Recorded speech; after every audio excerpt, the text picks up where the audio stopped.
Hi అండి. అందరికీ నమస్తే. 2025 మార్చి 14వ తారీఖు శుక్రవారం రోజున పౌర్ణమి, లక్ష్మీ జయంతి, హోలీ పండుగ అన్నీ కలిసొచ్చాయి కదండీ!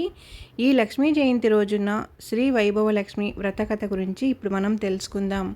పూర్వము ఒకప్పుడు కైలాసంలో పార్వతీదేవి పరమేశ్వరుణ్ణి చూసి, ఓ ప్రాణనాథ, భూలోకంలో మానవులందరూ ధనార్జన కోసం ఎడాతెరపి లేకుండా శ్రమ పడుతూనే ఉన్నారు.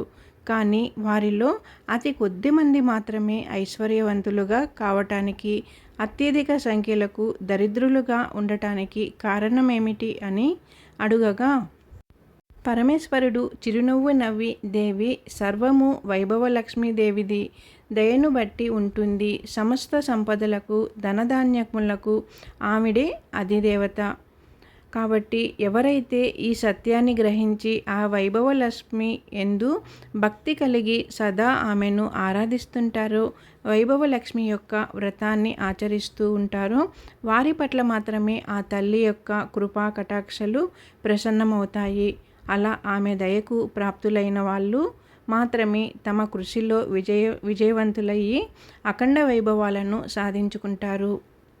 ఎవరైతే ఆమెను తృణీకరించి ఆమె అనుగ్రహాన్ని విస్మరించి అంతా తమ స్వయం కృషియే అని వీరవిగుతారో, ఎవరైతే శ్రీ వైభవలక్ష్మి స్వరూపమైన ధనాన్ని ఇసడి కొడతారో వాళ్ళు ఏనాటికి ధనవంతులు కాలేరు. వారి కష్టమంతా కూడా వృధా అవుతుంది. కాబట్టి ఎవరైతే ధనవంతులు కావాలనుకుంటున్నారో వాళ్ళు ఆలస్యం ఆ వైభవలక్ష్మి వ్రతాన్ని ఆచరించాలి. అప్పుడే ఆమె కరుణకు ప్రాప్తులయ్యి అఖండ సిరి సంపదలతో, రాజవైభోగాలతో తులతూగుతారు అని చెప్పాడు. అప్పుడు పార్వతీదేవి, ఓ ప్రభు, ఆ వైభవలక్ష్మి ఎవరు? ఆమె చరిత్ర ఏమిటి? ఆ వ్రత మహత్యమేమిటి? నాకు పూర్తిగా సెలవివ్వండి అని అడుగగా, ఆ పరమేశ్వరుడు ఈ విధముగా చెప్పసాగాడు. ఓ దేవి, అత్యంత పుణ్యదాయకమైన శ్రీ వైభవలక్ష్మి వ్రతమును చెప్పెదను, శ్రద్ధగా వినుము అని పరమేశ్వరుడు చెప్పగా, పూర్వము ఒకప్పుడు భృగు మహర్షి ఆ పరమశక్తి కొరకై తపస్సు చేసెను. అందుకు ఆ అమ్మ సంతసించి ఆ మునికి ప్రత్యక్షమయ్యి, ఏమి వరము కావాలో కోరుకొనుము అని అడిగాను. అప్పుడు భృగు మహర్షి ఆమెకు నమస్కరించి, ఓ తల్లి, ఈ ప్రపంచము మొత్తము 3 ముఖ్య అవసరములు శక్తి, యుక్తి, భుక్తి అను వాటిపైననే నడుస్తుంది. మహామయమైన నీ శక్తి కల పార్వతి అయి పరమేశ్వరునికి అర్ధాంగిగా సేవింపబడుతుంది.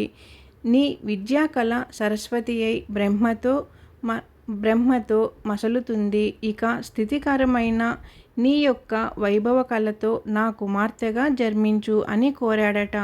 ఆ తల్లి అతనిని కోర్కెను, మన్నించెను. తత్ఫలితముగా పరాశక్తి యొక్క సంపత్కళ భృగువునకు వైభవలక్ష్మిగా అవతరించినదట. భృగు మహర్షి ఆమెను విష్ణువుకు ఇచ్చి వివాహము జరిపించినాడు. శ్రీహరి కోరికపై ఆ భార్గవీదేవి దేవతలందరికీ కూడా ఎనలేని సంపదలను, వైభవాలను సంతరించి స్వర్గలక్ష్మిగా వాసి ఎక్కింది. కానీ ఐశ్వర్య మత్తతుతో ఇంద్రుడు చేసిన ఒకానొక దోషమునకు గాను దుర్వాసుడు ఇచ్చిన శాప కారణంగా ఈ వైభవలక్ష్మి దూరమయి పోయిందట. ఇంద్రుడు దరిద్రపీడితుడై విష్ణువును ఆశ్రయించినాడట. భార్య విరహ తప్తుడైన విష్ణువు కూడా ఆలోచించి లక్ష్మీమయమైన క్షీరసాగరాన్ని మదించటం వల్లనే పుణ్యం కలుగుతుందని చెప్పాడట. ఆ కారణంగా దేవాసురులు మందరగిరిని కవ్వంగాను, వాసుకి అనే మహాసర్పాన్ని కవ్వపుత్రాటిగాను అమర్చి క్షీరసాగరాన్ని మదించగా, వైభవలక్ష్మి ఆ సముద్రం నుంచి ఆవిర్భవించి లోకాలను కరుణించింది. ఆ సమయంలో ఇంద్రాద్రి దేవతలు చేసిన ప్రార్థనలను మన్నించి ఆ తల్లి 8 మూర్తులుగా భాషించింది. ఆ 8 మూర్తులే ఆదిలక్ష్మి, ధాన్యలక్ష్మి, ధైర్యలక్ష్మి, రాజ్యలక్ష్మి, సంతానలక్ష్మి, విజయలక్ష్మి, విద్యాలక్ష్మి, ధనలక్ష్మి. ఈ 8 మూర్తులలో సర్వశ్రేష్టమైనదే ధనలక్ష్మీదేవి. ఆమెని ఐశ్వర్యలక్ష్మి, వైభవలక్ష్మి అని కూడా పిలుస్తారు. సర్వ ఐశ్వర్య ప్రదాయిని అగు ఈ తల్లి మహాభిమాని. ఆమె యందు కొంచెము కూడా అపచారము జరిగిన మన్నించదు. అందుకు ఉదాహరణ చెబుతాను విను అంటూ పూర్వం త్రిమూర్తులలో ఎవరు సాత్వికులో పరీక్షించేందుకు ఋషులు అందరూ కూడా కలిసి లక్ష్మీదేవి తండ్రి అయిన భృగువును నిర్దేశించినారు. తాత్కారణంగా ముందుగా సత్యలోకానికి వెళ్ళిన భృగువుకు అక్కడ అవమానము ఎదురవుతుంది. తన రాకను పట్టించుకోనందుకు ఆ మహర్షి బ్రహ్మదేవుని శపించి కైలాసానికి వెళ్ళాడు. అక్కడ కూడా పార్వతి పరమేశ్వరులు అతన్ని రాకను గమనించకుండా ఏమీ ఎరుగని వారిగా వలె సరసర సల్లాపములతో మునిగి ఉండిరి. అది చూసిన భృగువు పట్టరాని కోపముతో అక్కడ నుండి వైకుంఠమునకు చేరాడు. ఇక్కడ లక్ష్మీనారాయణులు ఇద్దరూ పాచికలాటలతో ఉండిపోయి భృగువును గమనించలేదు. అందుకు ఆ మహర్షి పట్టరాని కోపముతో విష్ణువు యొక్క వక్షస్థలము పైన తన్నాడట. అయినా సరే విష్ణువు కోపించకుండా అతి శాంతముగా ఆ మహర్షిని ఆరాధించి శాంతపరిచి పంపివేశాడట. కానీ అందు నిమిత్తమైన ఆ లక్ష్మీదేవి అలిగినది.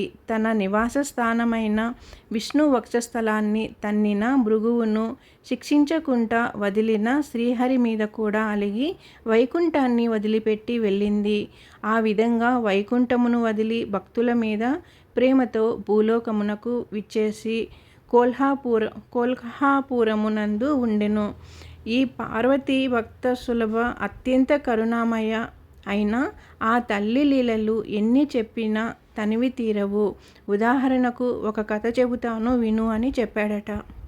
చాలా కాలం క్రితం ప్రతిష్టానపురంలో శీల, సుశీల, గుణశీల, విశాల అనే నలుగురు అక్క చెల్లెళ్ళు ఉండేవారు. శ్రీ వైభవలక్ష్మి భక్తులైన ఆ నలుగురు కన్యలకు ఉన్న ఊరిలోనే ఉన్నత వంశ సంసాజుతులై నలుగురు యువకులతో వివాహము జరిగినవి. ఆ పిల్లలు అదృష్టవశాత్తు వారి భర్తలు నలుగురు వివిధ వృత్తుల ద్వారా చక్కని సంపాదనలు కలిగి ఆస్తిపరులై ఆరోగ్యవంతులై విరజిల్లేవారు. కానీ రాను రాను వారిలో అహంకారము తలెత్తింది. దైవచిత్తనైన తగింది. శ్రీ వైభవలక్ష్మీదేవి అనుగ్రహం వలననే అన్న విషయాన్ని విస్మరించి అంతా తమ ప్రయోజకత్వమే అనుకున్నారు. మహాపండితుడైన శీలభర్తకు తన పాండిత్యం వలననే ప్రపంచం తనని గౌరవిస్తుందనే భావన కలిగింది. ఇందులో వైభవలక్ష్మి దయ ఏముంది? నా నోట్లో విద్య ఉంది. ఎంత గొప్ప వాళ్ళనైనా నాకు డబ్బులిచ్చి సన్మానించక ఏం చేస్తారు అని భావించాడు. ఎంతటి ధనవంతులైనా తన విద్య ముందు బలాదూరనుకున్నాడు. అందుకు ఆ వైభవలక్ష్మీదేవి కోపగించి అతనికి తగిన గుణపాఠం చెప్పదలిచింది. అంతటితో అతని సంపాదన పూర్తిగా పోయింది. అతని పాండిత్యానికి విలువ లేకుండా పోయింది. సంపాదించిన ధనమంతయు ఖర్చు అయిపోయింది. చివరకు కట్టుబట్టలతో మిగిలాడు. అతని దరిద్రమును చూసి సమాజం అతనిని దూరంగా నెట్టింది. అతని కుటుంబం మొత్తం ఆకలి దప్పులతో అలమటించసాగారట. రాజస్థానంలో ఉపదళాధిపతిగా ఉండే సుశీల భర్త ఒకానొక యుద్ధంలో అపూర్వ విజయం సాధించి రాజు చేత గౌరవించబడి అహంకారముతో తన బలం ముందు ప్రపంచమంతయు దాసోహమే అని విర్రవీగాడు. తన దానార్జనానికి తన బలమే కారణమని భ్రమించాడు. అందుకు ధనలక్ష్మి ప్రమేయము ఏమీ లేదు అని అనుకున్నాడట. అందుకు ఆ అమ్మవారు ఆగ్రహించింది. అంతటితో అతడిలో సద్బుద్ధి నశించింది. అనుకోని వైరముతో ఒక గొప్ప ధనవంతుడితో గొడవకు దిగాడట. అతనిని తను అడిగిన ధనము ఇవ్వకపోతే నాశనం చేస్తానన్నాడు. అందుకు భయపడిన ఆ ధనవంతుడు మహారాజుని ఆశ్రయించి సుశీల భర్త మీద మరిన్ని లేనిపోని విషయాలు కూడా నూరిపోసి తనను కాపాడమని రాజుని వేడుకున్నాడట. వెంటనే రాజు తన సేనాల్ని పంపి సుశీల భర్తను బంధించి తెమ్మంటాడు. అప్పుడు ఆ రాజభటులు అతడిని బంధించి రాజు ముందు నిలిపారు. న్యాయస్థానములో రాజు అతడిని విచారించి అతన్ని ఆస్తిపాస్తులన్నింటినీ స్వాధీనం చేసుకొని అతడిని చెరసాలలో బంధించాడు. ఈ విధంగా సుశీల కాపురం కూడా కష్టాల పాలైంది. వ్యాపారస్తుడైన గుణశీల భర్త దైవానుగ్రహము కన్నా తన తెలివితేటలే వ్యాపారములో ముఖ్యమని, తన పెట్టుబడితోనే మాటకారితనంతోనే మాత్రమే సంపాదించగలిగానని, అంతేగాని సంపాదించిన ధనం దైవానుగ్రహము వలననే అనుకోవడం మూర్ఖత్వమని భావించాడట. అతను దైవారాధనలు అన్నీయూ మానివేశాడు. అతని తలపొగరు వలన సాటి వ్యాపారులు అతనికి సహకరించడము మానివేశారు.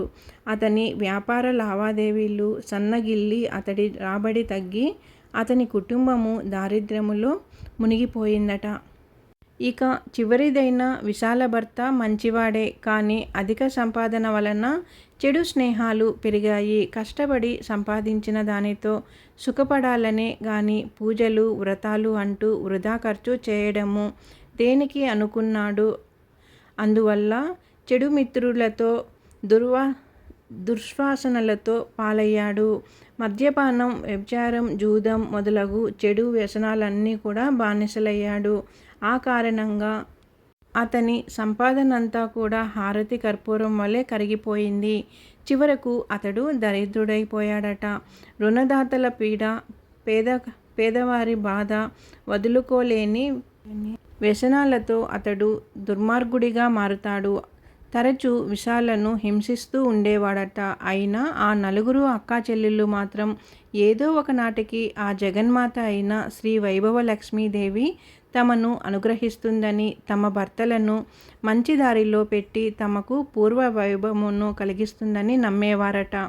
తాము పస్తులు ఉండినా పర్వాలేదు, తమ బిడ్డల కలయిన రవ్వంత ఆహారాన్ని ప్రసాదించమని పదే పదే ఆ లక్ష్మీదేవిని ప్రార్థించేవారు. అందుకు ఆ అమ్మవారికి వారిపై దయ కలుగుతుంది. ఒకనాడు ఆ నలుగురు సోదరీమణులు కూడా కలిసి తనను ప్రార్థిస్తున్న శుభ సందర్భములో ఆ వైభవలక్ష్మీదేవి ఒక వృద్ధ స్త్రీ రూపంలో వచ్చి వారిని పలుకరించి ఇలా చెప్పసాగింది: పిల్లలు, మీ భక్తి ప్రవర్తనలను చూస్తుంటే నాకు చాలా ఆనందంగా ఉంది. ఏ వైభవలక్ష్మి అనుగ్రహానికి మీరింత విపరీతంగా ఆవేదన పడుతున్నారో ఆ వైభవలక్ష్మి ప్రసాదం అతి త్వరితంగా సిద్ధించే మార్గం చెబుతాను. తక్షణమే మీ అక్కా చెల్లెళ్ళు నలుగురు కూడా మీ ఇళ్లల్లో శ్రీ వైభవలక్ష్మి వ్రతం చేయండి అని చెప్పగా, అవ్వ చెప్పిందంతా విన్న అక్కా చెల్లెళ్ళు అత్యంత సంతృప్తిపడి హృదయులై, ఓ అవ్వ, ఇంతకు ఈ వ్రతాన్ని ఏ విధంగా చేయాలి? ప్రస్తుతము మేము దారిద్ర్యములో ఉన్నాము కదా, ఆ వ్రతానికి ఎంత ఖర్చు అవుతుంది అని ప్రశ్నించారు. అందుకు వృద్ధమాత చిరు మందహాసం చేస్తూ ఇలా చెప్పిందట: ఓ అమ్మాయిలు, ఇదేమీ ఖర్చుతో కూడిన పని కాదు. ఎప్పుడైనా సరే 4 లేక 6 లేక 8, అంతకు మించి 11 లేదా 21 గురువారములు గాని శుక్రవారములు గాని ఆచరించాలి. ఈ వ్రతాన్ని గురువారాలు చేస్తే వాళ్ళు తాము మొక్కుకున్న వారాలు చేసి ఆఖరి గురువారం నాటి మరునాడు వచ్చే శుక్రవారము నాడు ఉద్యాపన చేయాలి. శుక్రవారములు చేసుకునేవారు ఆఖరి శుక్రవారము నాడే ఉద్యాపన చేసుకోవాలి. ముందుగా మీకు తోచిన గురువారము లేదా శుక్రవారము నాడు కానీ ఉదయమే లేచి కాలకృత్యములు తీర్చుకొని ఇంటిని అలంకరించుకొని తలంటు స్నానం చేసి, అమ్మ వైభవలక్ష్మీదేవి, ఈరోజు మొదలు ఇన్ని గురువారములు లేదా శుక్రవారములు నీ వ్రతాన్ని ఆచరిస్తాను. నాకు తగిన శక్తిని ప్రసాదించు. నేను చేసే ఈ వ్రతంలో సంతృప్తురాలువై నా కోరికలను నెరవేర్చు అని మొక్కుకోవాలి. ఆ రోజంతా కూడా ఉపవాసం ఉండి ఆ సాయంత్రం సూర్యాస్తమం తర్వాత పూజ ప్రారంభించాలి. ఈ వ్రతానికి ఖర్చు కన్నా శుచి, శుభ్రతలు, సదాచార పాలనము ముఖ్యము.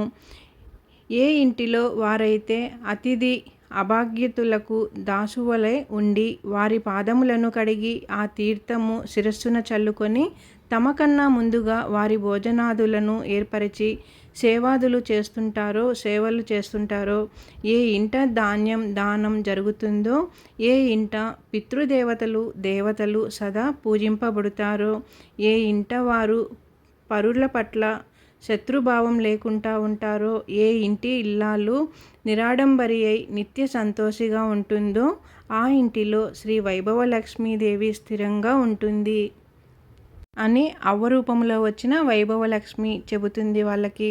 ఇప్పుడు మనం వ్రతం గురించి కూడా తెలుసుకుందాము.